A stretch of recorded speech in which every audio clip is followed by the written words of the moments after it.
اور اس معیت مستقلہ کو دیکھیں، نبی کے ساتھ ایک لفظ آتا ہے رسول اللہ، محمد رسول اللہ صلی اللہ علیہ وسلم۔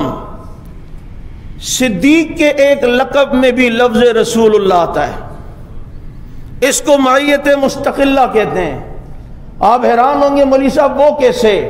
اگر نبی محمد الرسول اللہ تو صدیق خلیفۃ الرسول اللہ، قیامت تک نبی کو محمد الرسول اللہ کہا جائے گا اور صدیق کو خلیفۃ رسول اللہ کہا جائے گا۔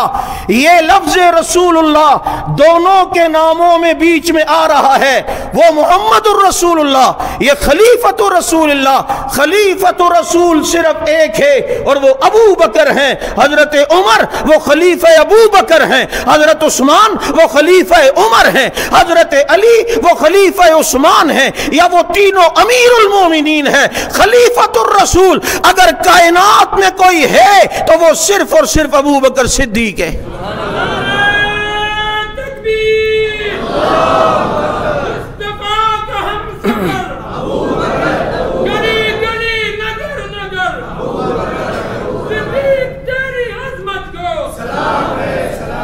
خلیفۃ الرسول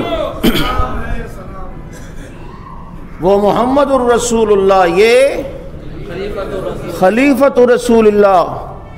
یہ معیت مستقلہ ہے جو اللہ نے حضرت صدیق اکبر رضی اللہ تعالیٰ عنہ کو دی۔ یہ اتفاق ہے؟ بولو نا، یہ اتحاد ہیں۔